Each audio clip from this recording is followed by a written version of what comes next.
was wondering, was it the same project? Was it the same project from last March too? Because I saw the recommended bidding range, and Tabor comes out way over the top from what the recommended range would be even on this project. So here's my question then. Are there other, and you have to look into the future, but I remember back vividly in December, and probably Mr. Lawrence remembers because you were right on the board, we had that special meeting. And Mrs. Oakes, I think, asked, what happens if we don't approve this lease-leaseback tonight? And Mr. Peterson said, well, we probably won't get the science classrooms built for the students in the fall. So the lease-leasebacks, are they going to be normally kind of a pressure situation? Is lease-leaseback going to feel different than getting a bid and having a longer process? These seem to be popping up more. Maybe I've just been not aware of how many lease-leasebacks came through, but it suddenly seemed like in the last few months, I'm noticing over 6 months. Right now, that's primarily what we're using as a contracting method. What it allows us to do is also get some qualification packages up front. So what we're doing is obtaining qualifications, but going to your original question on this one, because of the first contractor, we weren't able to do this last summer. With the windows, they're a very long lead item. If we don't take action tonight, there is a better than average chance that we would have to delay this, or we would be into the school year. So my last question, I think, by the way, is are there other lease-leasebacks coming forward, and what projects do you see a number of them coming forward? Because it seems like each time they come forward, I feel more of a pressure that if we don't take the lease-leaseback, we suddenly are not going to get the project completed, and that just may be me hallucinating. But are there more lease-leasebacks? Are you projecting down the road that this is going to be more of a way we do business, or are there more coming in our Measure C projects particularly? Currently, yes, we have 3 projects that we're requesting quotes for on the 3 HVAC packages that are currently available for the contractors to bid. Not really bid, but provide a qualification package. And are they all going to be kind of that we get the lease-leaseback and then we're up kind of in a time crunch? The track actually runs very similar to what we would find on a competitive bid. By the time we bring it to you, the program schedule is set up in such a manner to where we determine what day we would like to finish on, and then we back into what day we need to present that to you. There's 10 days for the contractor to provide additional documentation, then we make an award, and then they have another 14 days to provide some additional documentation, and then we set what we call our mobilization date. So we back into that mobilization date based on when we would like to complete the project. So it's going to track very similar to what you would see on what we would consider a traditional competitive bid. So what's deterministic for you in whether or not we use a lease-leaseback or a competitive bid? Right now, the right now the trend is towards the lease-leaseback, from what we understand on the process for obtaining quotes and qualifications. So I don't know if there's a definitive on when you use one or the other. What this does is it allows us to also obtain a qualification package up front. Should we expect is lease-leaseback going to be our standard operating procedure, and in what circumstances then would we see competitive bids? Why would we not see all lease-leasebacks? Right now, I think we're going to trend towards all lease-leasebacks, especially in the major procurements. So during this process, however, initially anyone can participate in the walkthrough and submit a proposal. We're not limiting people to submitting proposals. That's correct.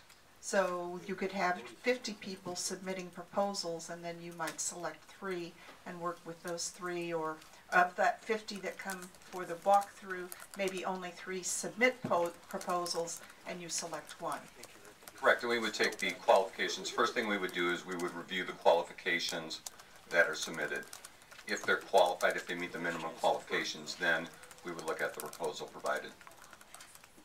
If I could just ask who's giving us legal advice, and I bring this up seriously because and I'm not saying we're going to get in a lawsuit and get sued. I'm not saying there's anything illegal in this, but who monitors these lease-leaseback who's giving the legal advice around these? These were vetted last year by, Is it it's a law firm? We have several law firms that It's we one look of to those. for Measure C. It's Yes. one of the outside law firms. correct. And Mr. Cody, oh, I'm sorry, Dr. Lawrence would like And to if the board, contribute. no, I was just gonna say, if the board would like, we can, bring in, that legal at the next board meeting again to review the lease-leaseback process and answer any questions that you have about, potential future litigation, And in the lease-leaseback we process. may have to at some point, because I'm bringing this up quite seriously with the controversy. I'm not saying we're doing anything wrong, but there is, right now, I know there's one attorney up and down the state suing districts, and it's become a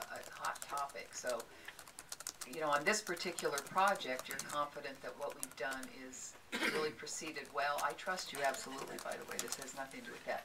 That we've really proceeded well, and we really feel confident in this bid that we are, it's being proposed for us. That this is a good thing, and we can feel relaxed and confident.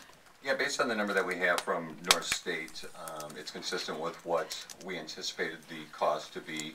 We provided the opportunity to more than just one contractor, which is one of the allowable things on a lease-leaseback, but we're going above and beyond that and offering it to as many people as are interested in it.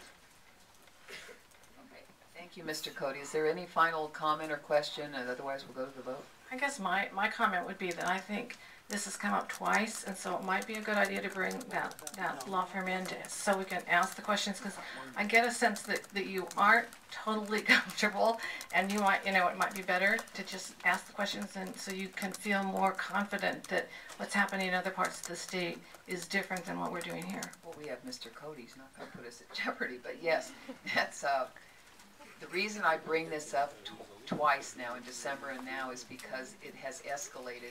As far as my research goes around what's happening with school districts and lawsuits, it has actually escalated. That's what I ascertained from the looks I've had it with other districts.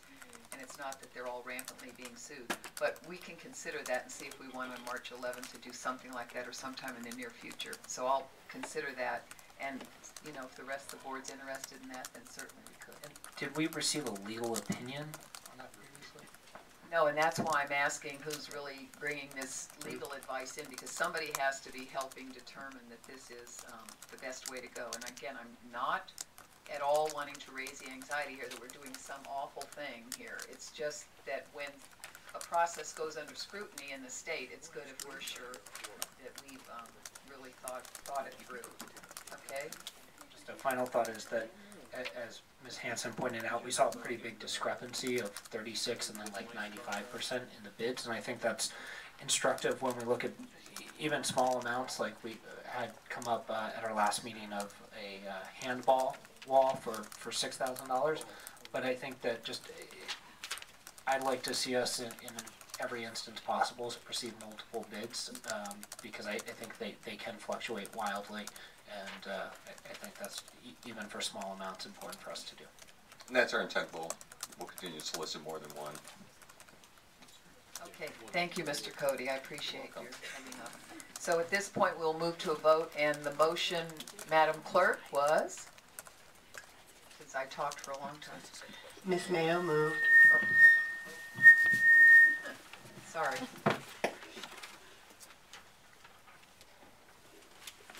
Ms. Mayo moved. Ms. Denler seconded to award the lease-leaseback agreement with North State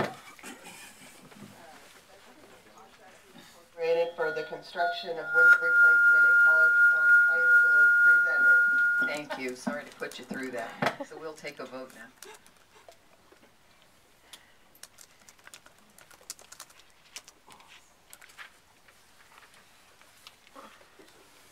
And motion carries 5-0-0, even after all that grilling. Okay. Next.